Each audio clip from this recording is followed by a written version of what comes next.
We are a small collective. We moved to West London about 6 years ago, and we got jobs in the warehouses and bigger workplaces around here, mainly in food, manufacturing, and logistics, and retail. And try to organise with our co-workers, and we had a solidarity network at the same time, and we had a newspaper that talks about our experiences of what we tried to do in the area, in a kind of self-critical way. And we distributed that newspaper to workers in the area. And the idea was to try and get a kind of network of local workers together to start discussing the general situation and what was happening in their workplace and in their local areas. And we wrote a book about those years. So yeah, that will be the content of what we're discussing, I guess, in this meeting. The inquiry on the food factory in the book was my experience. So I was working there for about 4 years.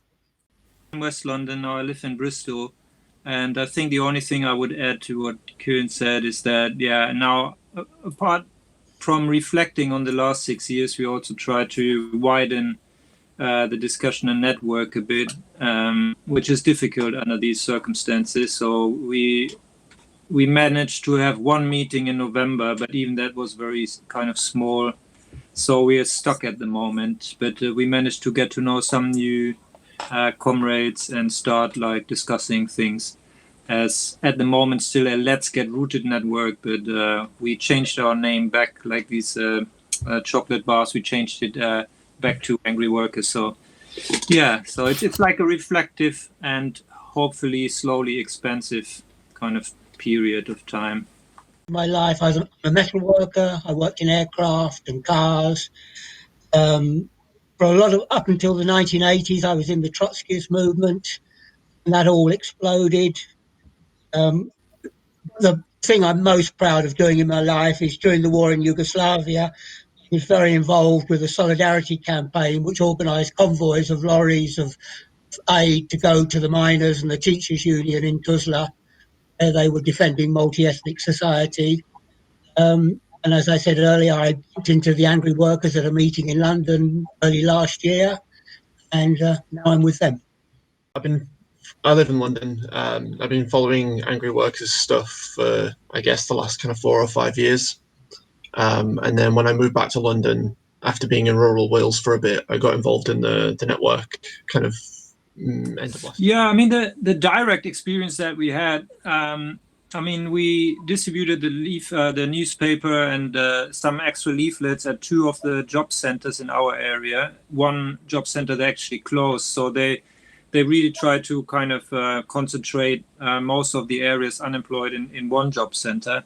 And I mean, the direct experience was more like, dealing with pretty individual cases, meaning most people who talked to us had severe problems, either, physically or mentally, and mainly reported, trouble with, their caseworkers because of, not filling in the right forms or being a bit late to meetings and things. So although we had, longer conversations, it was really difficult to get any kind of, collective idea going. So we had the impression that a lot of the people were in individually quite, difficult or isolated situations. I mean, we continued going there, and we had some cases with the Solidarity Network where we actually, try to support like 1 or 2 of the people that we met at the job center. But yeah, somehow, because also there's not much unemployment, at least there wasn't. That might change, and we have to look at that. But like in our area, if you're, fairly kind of fit physically or like not too unfit, you get a job fairly easily. So I think that was a very specific kind of unemployment in West London in 2018, 19. It was not like the unemployment like maybe in Tunisia or like in Egypt, or not even maybe in inner city US or Latin America.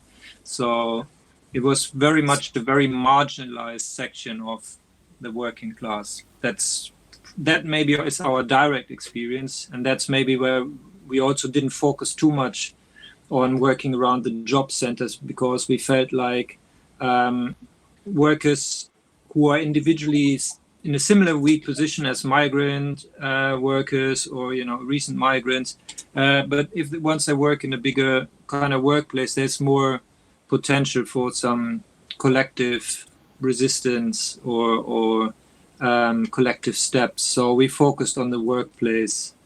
Workfare programs in the UK where people would work for Tesco, but all if you really look at the scale of workfare, I think because the wages are quite low in the UK anyway, I don't think that they would like to have a lot of unemployed people who are maybe even lower paid for the company, but who would basically not be that motivated in that sense. I don't think that they would like to have them in the warehouses where we worked, because the work pressure is so high and they have such a struggle with discipline, like, disciplining people anyway. So even if they would get even cheaper unemployed workers, I think they would try to say like, listen, it doesn't really work for us. Once we mix them with the other workers, maybe if they have a special department or something with some special tasks or something. But I think at least in the UK, they don't do that really. They don't let workfare enter into the bigger workplaces. Maybe charity work or something like that.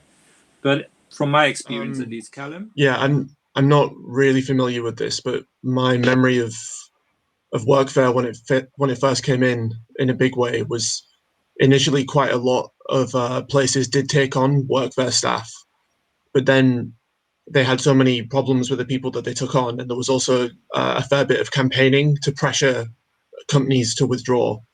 That lots of kind of low-end retail places had people for maybe a few weeks and then cancelled the contracts because the negative publicity was a problem for them. And then a lot of people just ended up being sent to charity shops instead, or doing kind of community service, similar stuff to community service instead. I don't think it's particularly significant anymore, at least in the in the UK. I mean, in Holland, you had workplaces, or this kind of places where you had a lot of unemployed people gathering together. So at least there was a kind of potential to talk to them en masse and try and do something. But in the kind of English context, that's much more difficult, because they try and, when you go in, you only go for kind of 10 minutes and then come out again. It's all very staggered. You're never all there at the same time. And the tendency is to just do everything on the phone now. So sometimes you will go and you have to ring up and speak to somebody rather than actually go into the office. So it's becoming more and more of a kind of strategy of isolation, I think. So on that level, it would be quite difficult to speak to people together. And obviously now with Corona, you don't even have to go in at all. Everything is done online. So, the chances of doing something with the increasingly large amounts of unemployed people who are on universal credit gets much more difficult,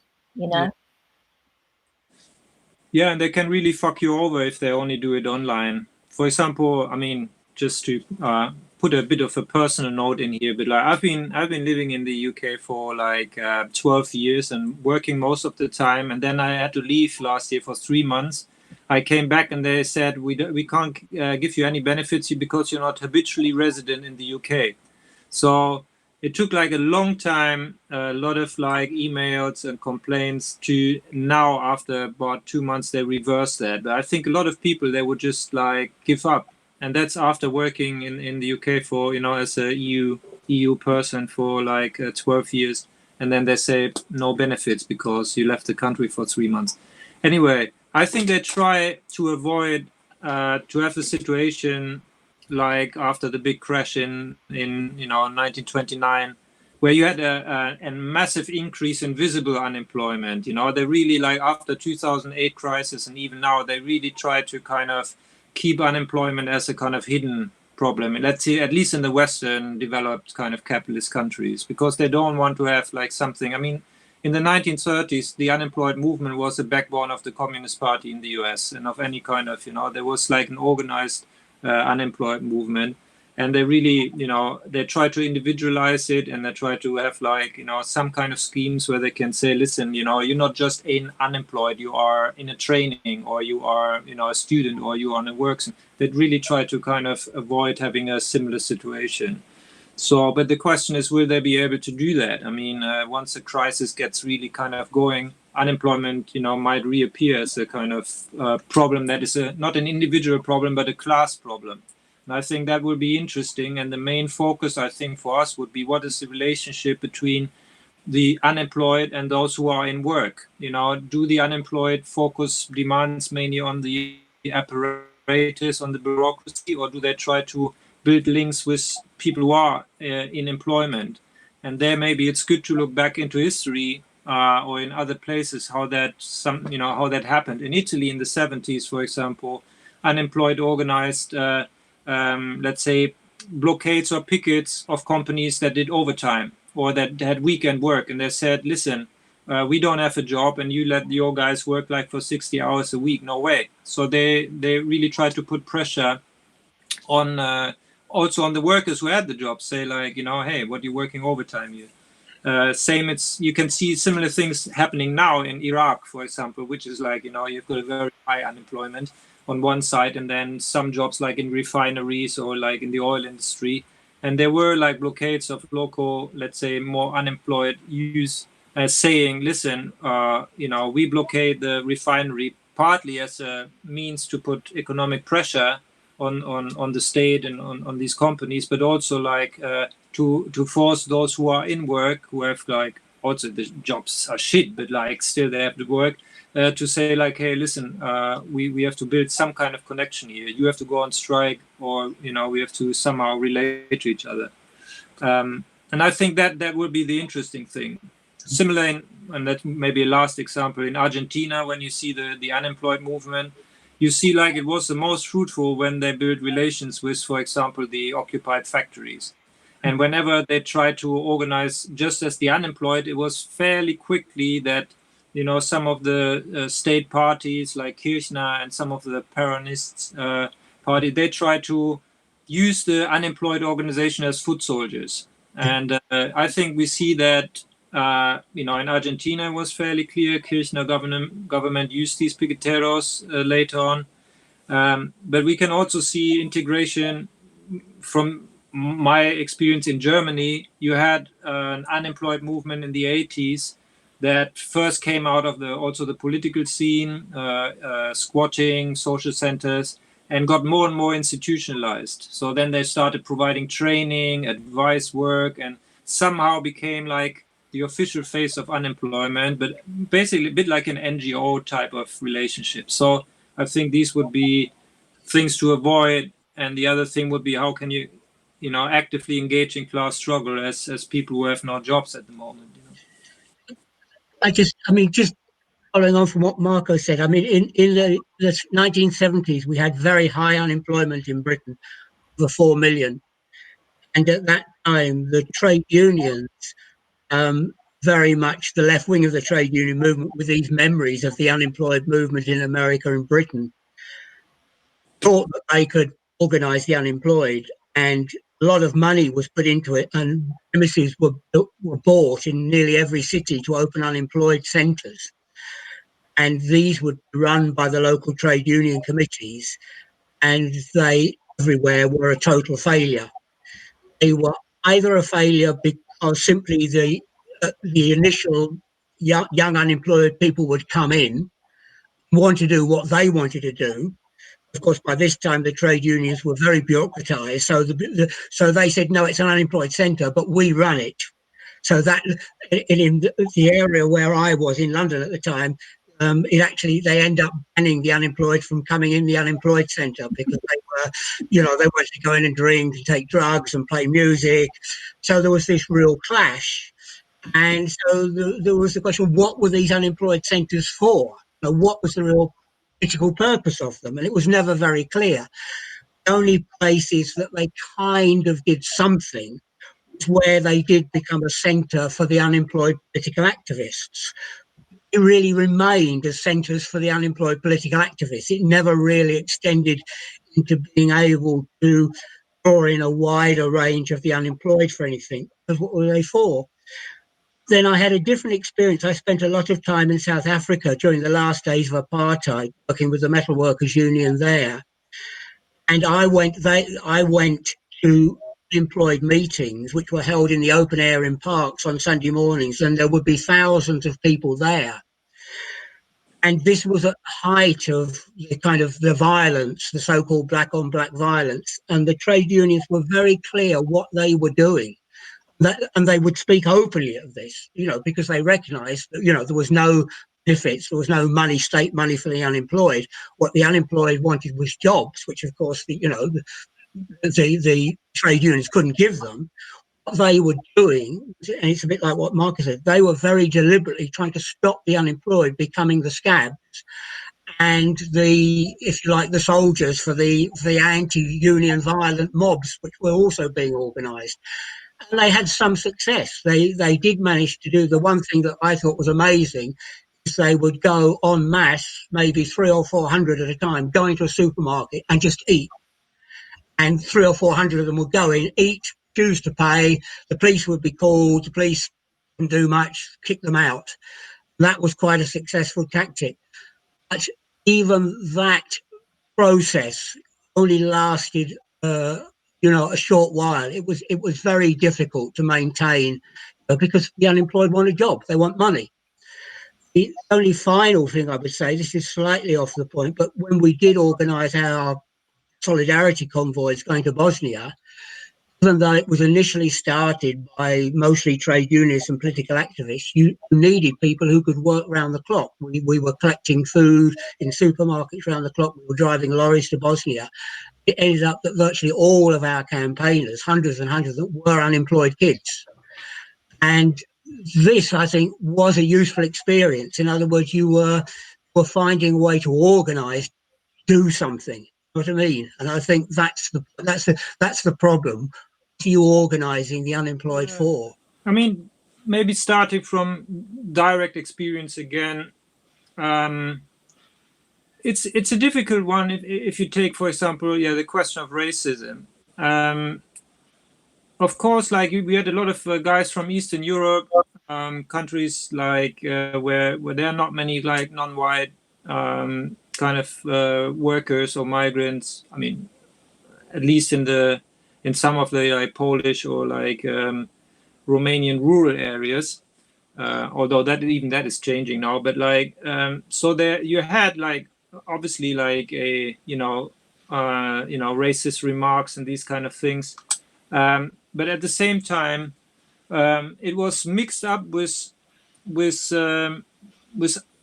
other sentiments about the which had more class nature, to make that a bit more concrete. I mean, because in West London you had the first wave of migration from Asia, South Asia, and the Caribbean in the 60s and 70s. Parts of that, let's say, migrant community now climbed up the social ladder. So there are some of them who are now bosses, managers, shop owners, landlords, and politicians. So, and they're, let's say, the small bosses. I mean, they're not like necessarily, although some of them are big bosses, but like they're the visible ones, the one that you pay your money in the when you buy your beer, or you pay the rent to, or the next manager who's in your face.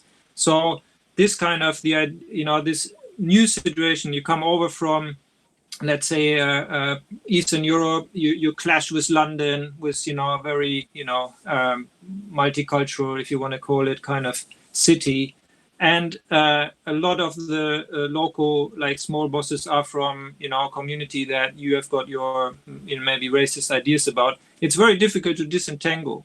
So the other problem was that management also uses that. So they use little managers that use their language group,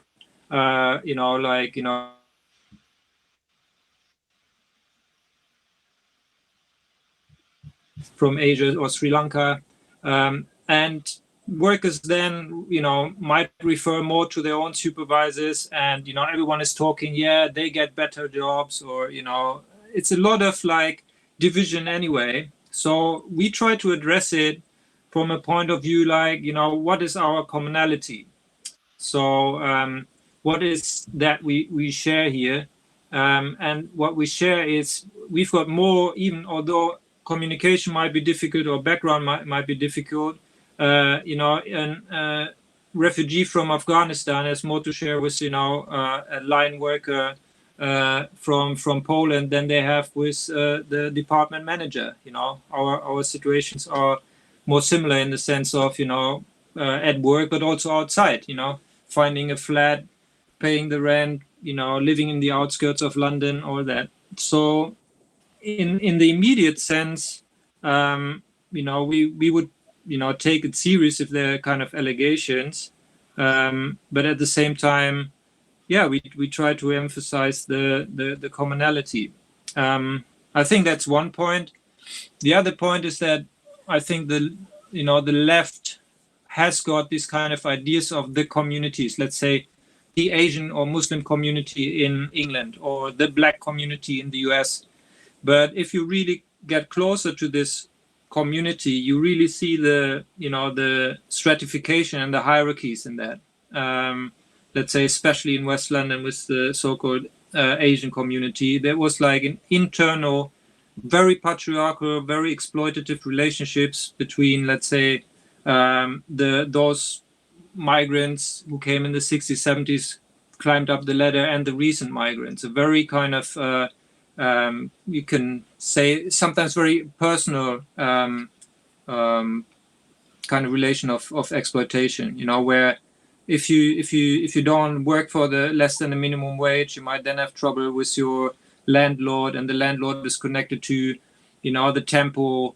They could kind of put pressure on you. So it was like we really, through the solidarity network, we saw these kind of internal hierarchies and stopped, talking about the community and tried to see more like, again, more the commonality on a class level. But that's maybe the immediate experience, and maybe similar with the question of women's oppression. Because in my workplace there was probably over 50% women working there, but as I describe in the book, it was a very kind of segregated division of labour inside the factory. So you can look at that situation and think, okay, this is really sexist, because the jobs that women were doing were paid the least. And so when they introduced this pay structure that basically put all of the women on the lowest pay grades, I mean, it was obviously just a very, a kind of sexist move, because you could say, oh, well, that work is devalued, even though that work is, the most difficult work. You have to stay in one place. It's the most physically and kind of mentally arduous work. The question is then, what do you do in that situation? Having been involved in, feminist groups, you think, okay, we all need a kind of good dose of like feminist consciousness, like in this workplace, to, you're really kind of willing the women to kind of rise up in that situation. But I think, just, how do you do that? How do you kind of, bring women together so they can have those kinds of discussions when they've got a lot of,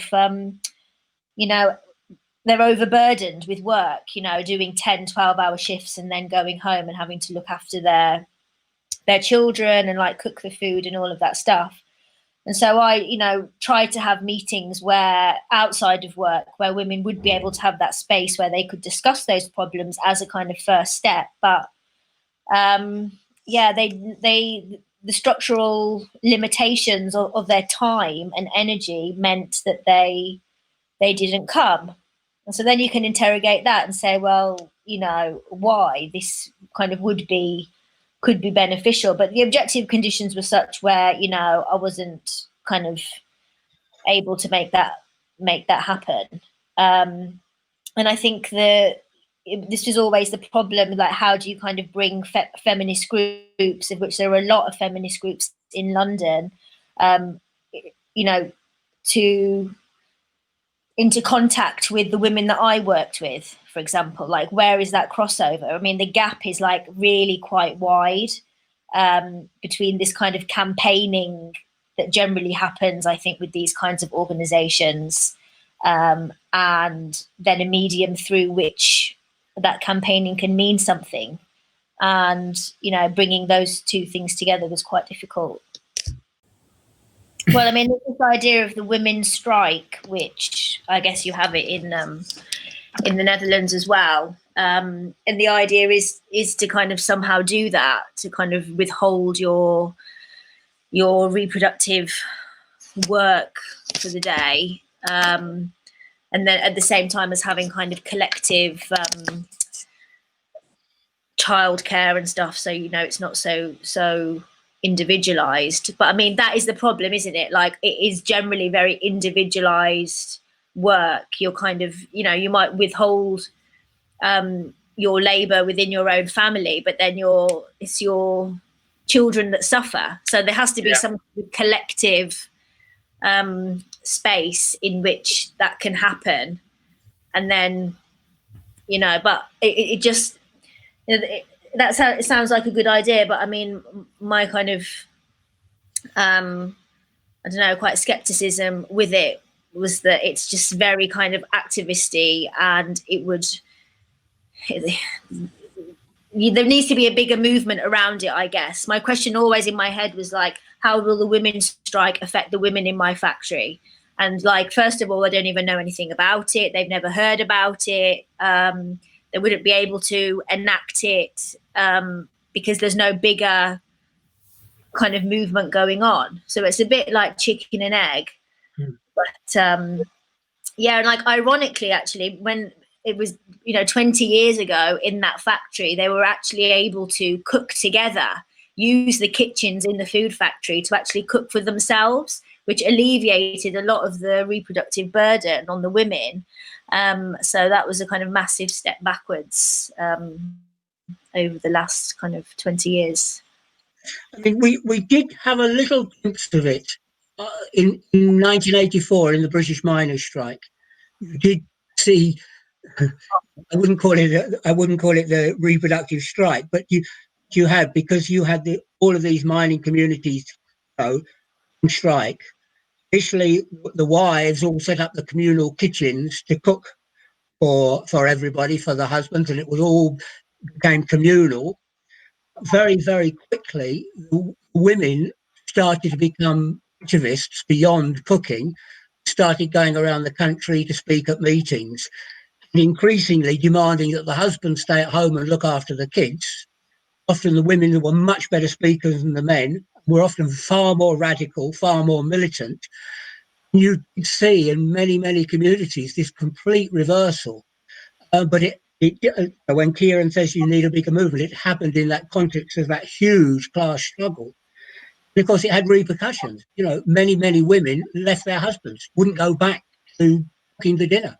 You know, and it did lead to many, many women liberating themselves, you know, for that little brief period of a huge class struggle.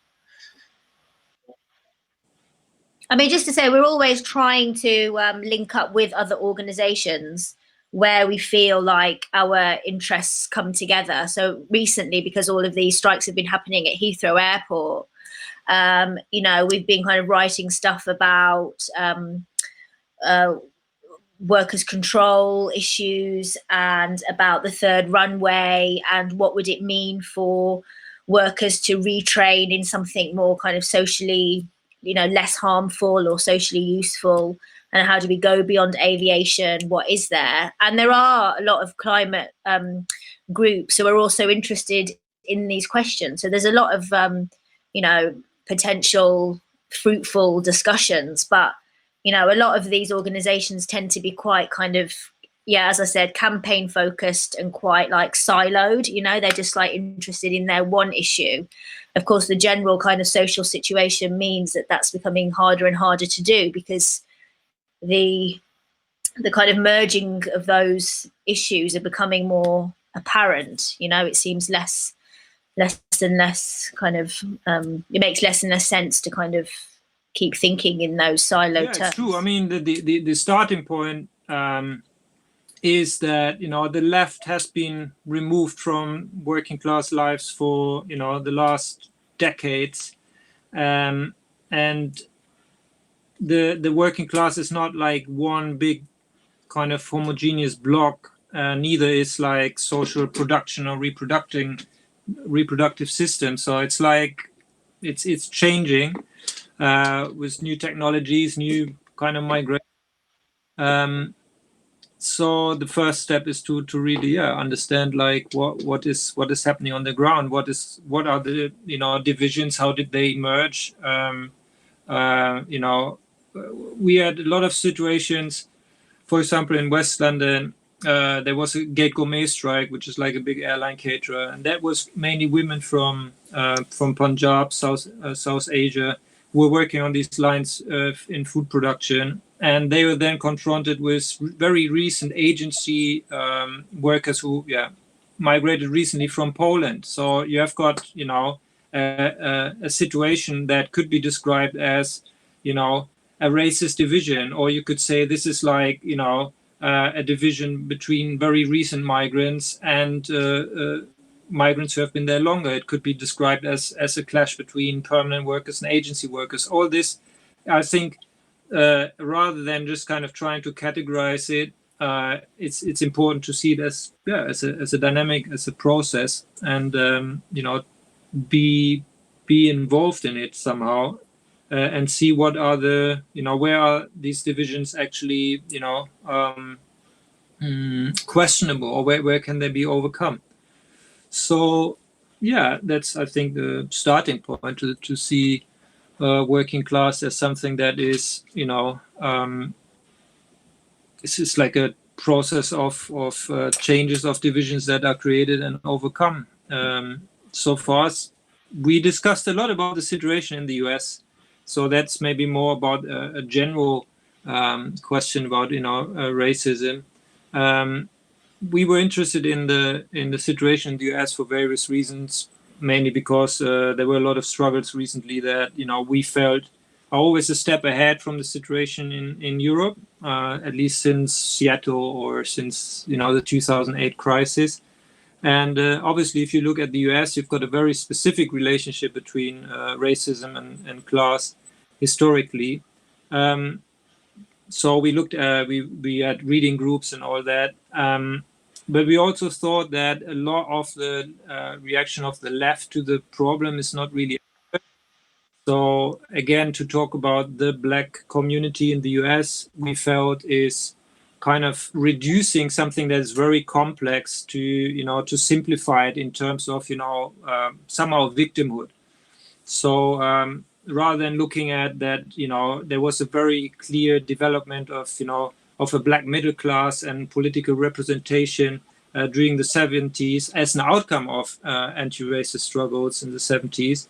And at the same time, immiseration of parts, during the war against drugs. So you've got a very complex composition of that part of society, and so to see how then you've got like two quite impoverished part of the working class. One is, let's say, to make it very kind of schematic, like rural white poverty and inner city Black poverty, which is like probably also not representing it.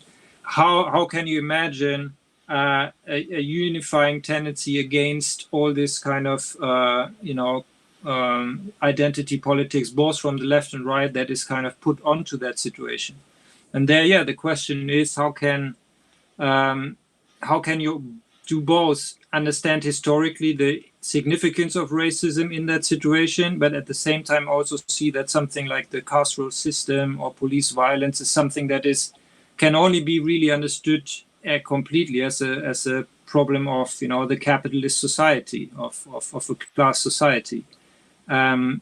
So yeah, we had reading groups and discussions, and we published a text with kind of critical thoughts on intersectionality.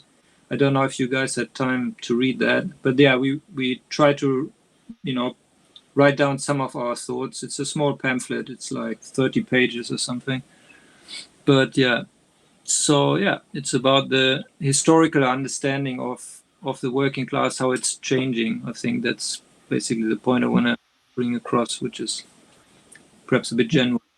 Just to say very briefly a little bit more, because obviously, in the last few months, we've all been living under this COVID situation, which is very dramatically changing everybody's lives. And to follow up from what Marco said, it's not straightforward.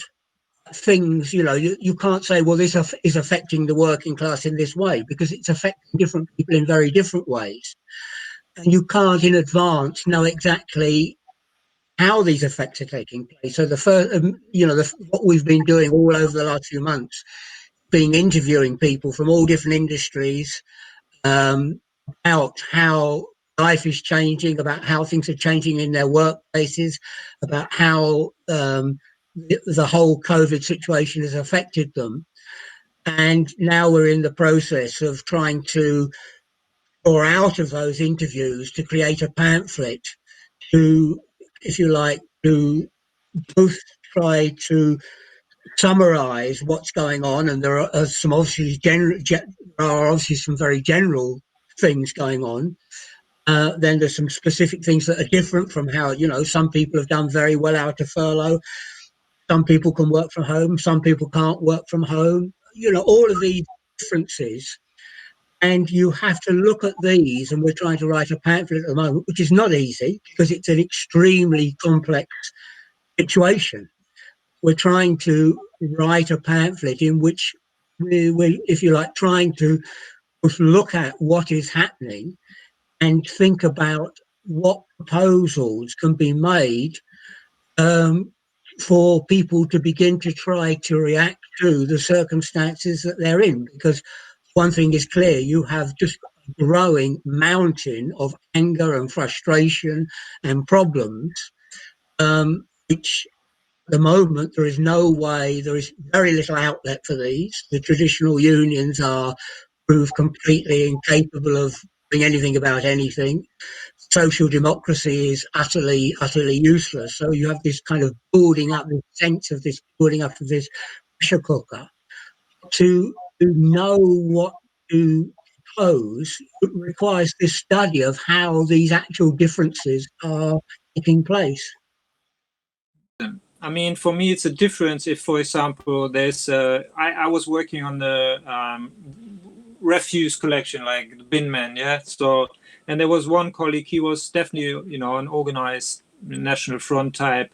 Although he was not like, he made comments, he didn't act, let's say, in a racist way, but he was an organized guy who would like to probably, enact racist politics. That's for me something different from a situation like I explained, these Eastern Europeans coming over, being in a situation where, they face a kind of, a new situation, which is like infused between like, petty bourgeois, kind of Asian kind of layer, new workers, and all this is kind of mixed up. That's, I think there you are in a different situation. My problem is that the question is always how to overcome it. I think if you start from the question of racism and from the individual, you can only think that, oh, you have to change the consciousness. And maybe for a lot of people in the left, the consciousness comes first. It's kind of, a bit of a bookish kind of understanding of how people change. I think if you have a working class that has been defeated in the 70s and 80s in the US and, for example, in the UK, so you've got a working class that had been defeated and an increasing competition. So you've got like, migrant workers coming in, the question of who gets the jobs, the question of like, rent increasing.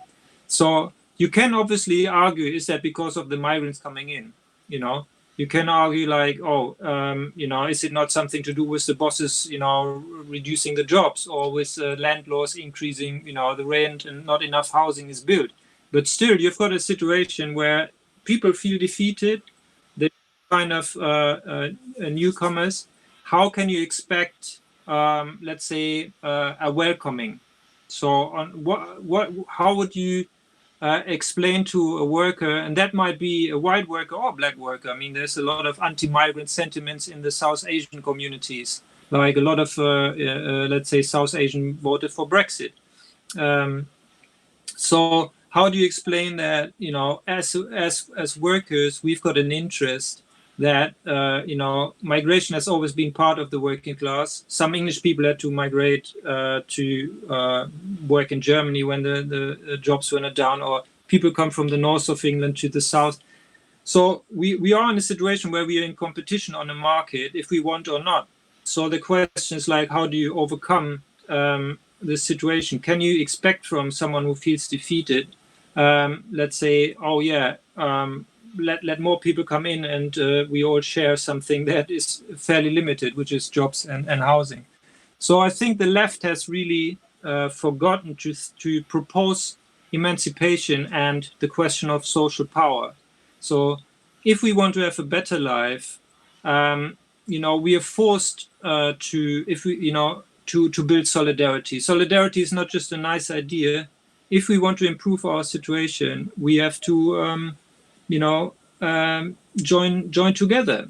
And there, the question of privilege and white privilege is a problem as well. You can see in the US, obviously, you can say like in all social statistics, if you're a white worker, you're privileged towards a black worker, in comparable situation. But you can also see that this privilege, if you see it on a global scale, means that the working class is divided, and even the white worker, in comparison to societies that might be less racist, has got a worse situation in the long run because the class is divided.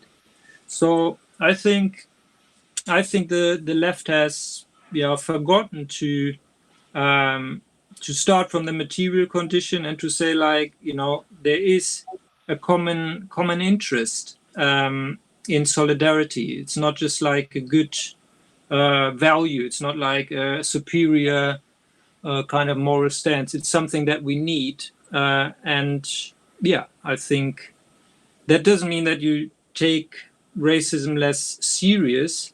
You just address it differently, I think.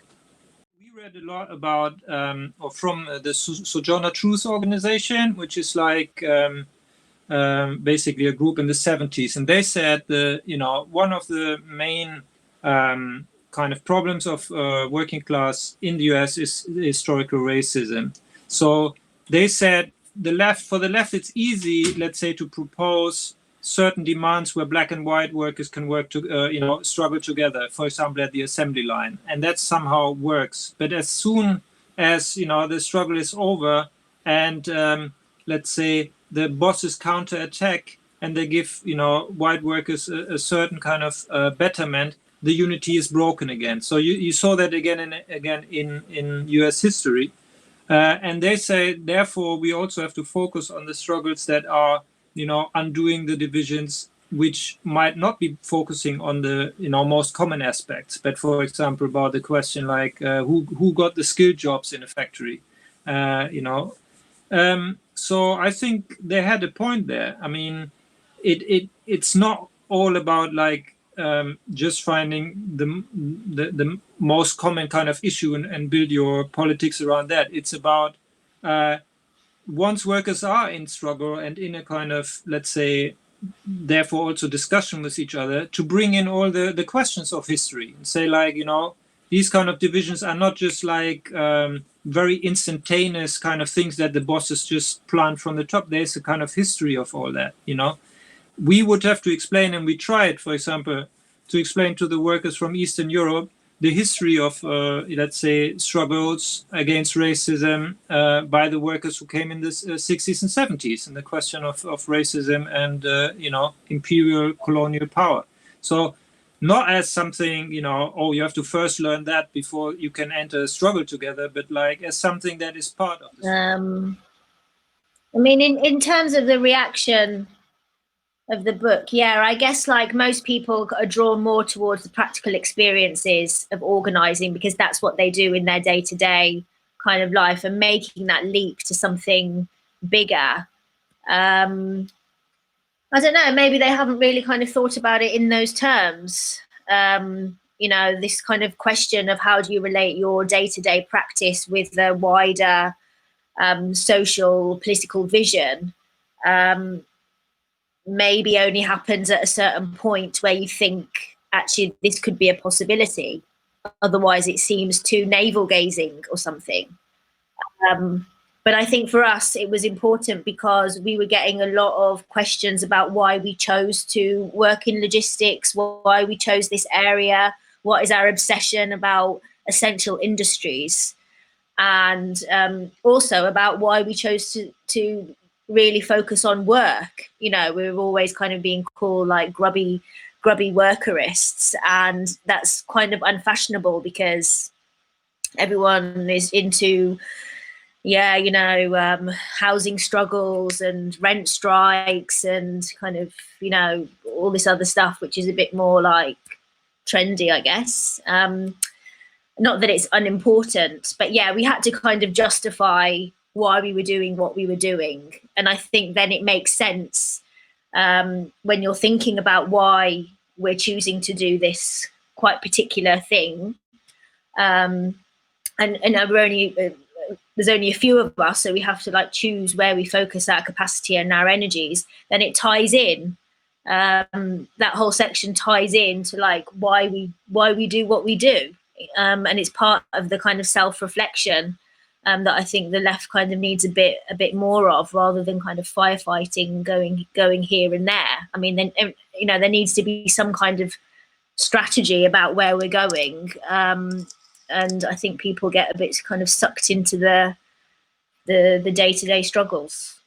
In response to the last part of the book, I mean, we got a criticism that we underestimate the role of the state, in the sense of, we emphasize this revolution is mainly the takeover of the main means of production and to defend them and to expand, but it's mainly the main act is basically starving the state, seeing the state also as labor. I mean, the state needs reproducing, like the police, the armed forces need to move, they need transport, and they need all that. And we emphasize the aspect of the social labor that is necessary even for the state to exist. But like some comrades, and maybe they have a point, say we underestimate the question of violence, of the question of revolutionary, armed confrontation. But that's maybe I don't know. I think we wrote it in a dialogue or in a debate with insurrectionist, anarchist, or communization type of comrades who generally emphasize riots and violence as, oh, this is revolutionary. And I think as a counter tendency, we emphasize the fact that working class has got a collectivity that can be used to really kind of implode from the inside, the state machinery and capital. So I think there was one reaction. The other one is questioning if there's an essential sector in a revolutionary kind of situation, the role of, let's say, workers in the, in key sectors like energy, agriculture, transport, health. and our focus on that. And I think that was questioned. And it was said that, the working class is, once in movement, is not really tied to any kind of sector, which is kind of true, but it's also a bit of an idea that, revolution is not also like a material transformation. It's mainly seeing the class as some kind of political collective that, I don't know, doing what, but like have an uprising basically. And they think that we're too focused on, the role of the essential sectors. The last point, the reaction that we got, we were accused of being Leninist by saying that we think, workers in struggle have to form some kind of political organization that can push struggles, like can make sure that a revolution doesn't deteriorate into regionalism. It's always pushing towards like an internationalist point of view, not as a political correctness, but as a necessity. So I think some people thought there's proposing that such an organized core within the working class with a political program of some sort, this assumption would amount to vanguardism or Leninism or something. But yeah, that was like probably that was another reaction, I think. We had written the book mainly as a way of trying to reach other people who were interested in doing something similar. So we were very aware that our experiences in West London were quite specific to West London, the composition of the class there, and we wanted to have a kind of bigger debate with comrades in other parts of the UK, at least, about what's happening in their area, because there's no point just kind of talking about this one area and this one experience. We need to have some kind of exchange, but that obviously would require people in different parts of the country to do something similar. So yeah, the book somehow got people in touch with us to do that. So we have been trying to kind of meet up with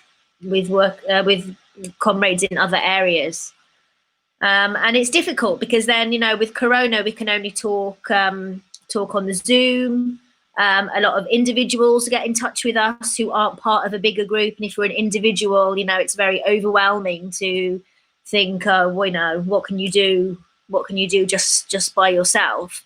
I mean, we always say when me and Marco were first in West London, there were only two of us, and we managed to, over the 6 years, kind of get more people involved. And I mean, it's hard work and it's a lot of like emotional labor as well. So I mean, we're not saying that it's easy, but just as a first step for comrades to go out into their area and just find out what is going on as a starting point for some kind of more kind of focused discussion.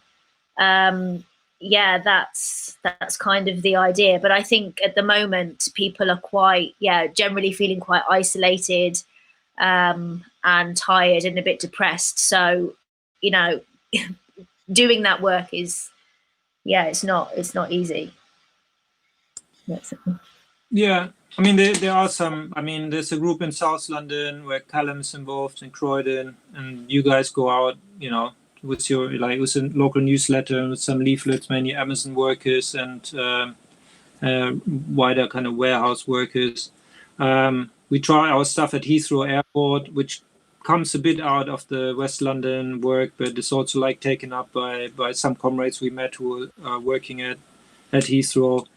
So yeah, it's. I mean, at the moment it's developing, slowly due to the situation. But we also have to remember the UK is still like in a post-Corbyn kind of. They're all like still licking the wound. They don't know what will happen after the Corbyn project kind of imploded. That on one side, all very traditional like Trotskyist kind of party. So there's not much like scope for that type of project that we're suggesting, really. I mean, it's the UK is different there, I think, from a lot of countries on the continent, especially France or Germany, from where we have more debates, or Italy. but internationally, yeah, we suggested, or we are part of a circle that had the meeting in Leiden back then. That's kind of circle is still continuing, although the composition has changed. And we were supposed to have a summer camp in Greece with comrades from various countries. And there is something like a discussion, although that has also kind of declined a bit during the last months. But I think who knows what will happen this year. But there's definitely a international network, and the hope that we can maybe meet in a bigger circle in summer.